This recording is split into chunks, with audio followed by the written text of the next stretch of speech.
ये बात आपने बड़ी बात है कि अब राहुल से इतर क्यों नहीं सोचते हैं कांग्रेस का। मैं धर्मेंद्र जी आपको जवाब देना चाह रहे थे राघवेंद्र जी का, वो दे दिए, फिर मैं अशोक जी के पास जाऊंगा, तब नेक्स्ट राउंड शुरू करूं।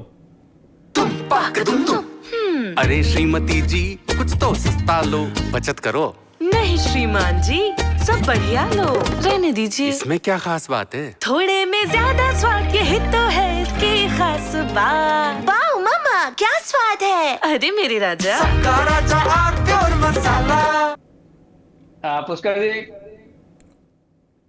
पुष्कर जी, सुनील कौशिक जी ने एक अच्छा उदाहरण बताया कि हर दलों में नेता हैं, ओबीसी के भी हैं, हर हर मतलब कैटेगरी के नेता हैं। जैसे भारतीय जनता पार्टी में केशव प्रसाद मौर्य जी भी हैं, लेकिन इसी उत्तर प्रदेश के अंदर जब 69,000 शिक्षक भर्ती में 8,000 ओबीसी का हक मारा गया, तो भारतीय जनता पार्टी किसी एक नेता को खड़े होकर आना चाहिए था ना। अनुप्रिया पटेल आई थी, लिखा था ये बात मत कहिए। तो हाँ, तो वो नेता जो ओबीसी के हक की लड़ाई नहीं लड़ रहे हैं। नीट की परीक्षा में 11,000 अभ्यर्थी जो ओबीसी के थे वो एडमिशन से वंचित रह गए।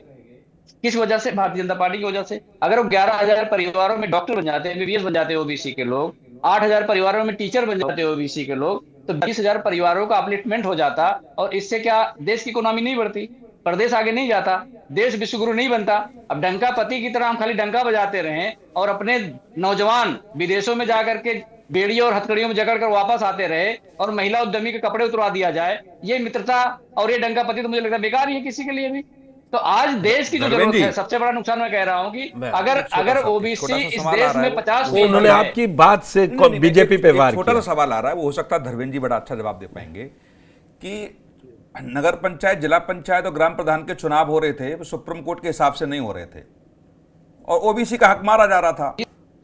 हाई कोर्ट का आदेश आया, सारे लोग कहने लगे कि बड़ा अच्छा आदेश है और भारतीय जनता पार्टी के ऊपर आरोप लगे। क्या आपकी सरकार ने वो तो तीनों सरकार इसका कराऊं ना, तो उसमें अब जी का ओबीसी का पीछे चला गया, वो विश्व बन, ये नहीं हो सकता ना। ठीक, जिस व्यक्ति को जहां धर्मेंद्र जी दिखा है वहां उसने कौवे की तरह आंखें बंद कर ली, चुपचाप जो हो रहा है होने दीजिए आप। ये राहुल गांधी की ये स्ट्रेटजी कोऑपरेटिव 10 सेकंड दीजिए पुष्कर जी। जी कोऑपरेटिव में रिजर्वेशन आदरणीय नेताजी ने लगाया था और वो इस बात को समझते थे कि अगर प्रदेश की तरक्की चाहिए तो आपको ओबीसी की तरक्की जरूरी है, शेड्यूल कास्ट की तरक्की जरूरी है, आदिवासियों की तरक्की जरूरी है, अगड़े लोगों की भी तरक्की जरूरी है।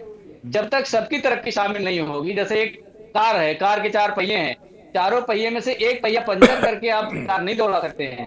लेकिन भारतीय जनता पार्टी के पास वो रॉकेट साइंस है जो 4 में से 3 पहिया पंचर करके बोलेगी हम रेस जीत लेंगे और ट्रम्प से भी आगे उसको उड़ा देंगे, फाइटर जेट बना देंगे उसको। तो ये जो भारतीय जनता पार्टी की सोच है, मेथोडोलॉजी है, जो इनका तरीका है, ये भगवान जाने कहां से निकल के आता है। ठीक है, मैं जैसे मोदी जी कहते हैं ना कि अगर मैं मुद्दे पे रहता हूं। अशोक जी, मायावती ने तुरंत इस पर सोशल मीडिया पर लिख दिया और कांग्रेस की सारी गलतियां कि बाबा साहब को मंत्रिमंडल से निकाला और ये कभी नहीं हो सकते हितैषी।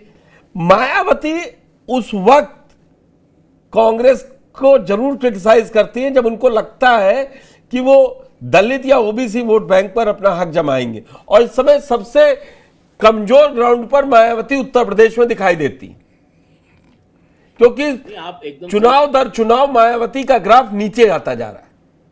आज भले उनके पास 9-9.5% वोट है, लेकिन कांग्रेस इसी और रोज अखिलेश यादव एक बीएसपी के नेता को ज्वाइन जरूर करवाने की कवायद में रहते हैं। जी नहीं, तो देखिए मैं समझता हूं कि बहन मायावती का तो किस्सा अब एकदम अलग हो चुका है। जो अभी थोड़ी देर पहले है ना, राघवेंद्र सिंह जी कह रहे थे कि ट्विटर खेलो, तो मायावती जी, हमारी बहन मायावती जो है, बसपा की जो अध्यक्ष हैं, वो ट्विटर के अलावा उनके पास अब कुछ करने के लिए बचा नहीं है। और मुझे लगता है कि देश की राजनीति अब उस दिशा में जा रही है कि नेताओं को जमीन पर उतरना पड़ेगा, संगठन को जमीन पर उतरना पड़ेगा। और लड़ाई जो है, देखिए ये जैसे पुराने जमाने में राजाओं की सेनाएं आमने सामने लड़ती थी, आज भारतीय जनता पार्टी की सेना बहुत बड़ी है। सही बात। उससे आप 2 ही तरीके से लड़ सकते हैं। एक तरीका तो गुरिल्ला छाप है कि आप बीजेपी से लड़ सकते हैं, यहाँ छापा मारो, यहाँ मरा, यहाँ करो, और दूसरा है कि बड़ी सेना हो।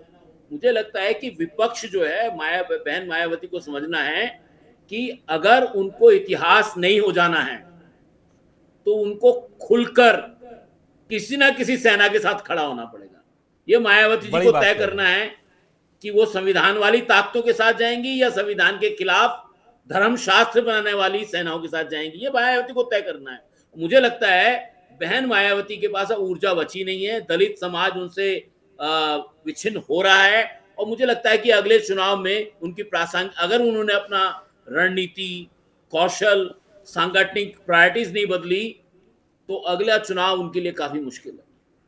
तो एक बात अशोक जी है, इसमें बड़ी भूमिका फिर कांग्रेस पार्टी को ही निभानी पड़ेगी।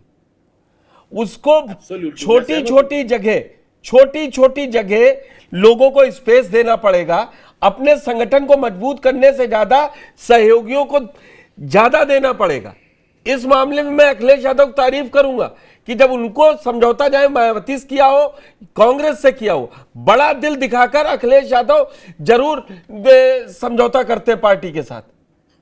नहीं, बिल्कुल मैं मानता हूं इस बात को कि इस देश में दो ही नेता ऐसे हैं कि जो अपने हितों पर कंप्रोमाइज करके अलायंस करना चाहते हैं। उसमें एक है अखिलेश यादव और दूसरे हैं राहुल गांधी।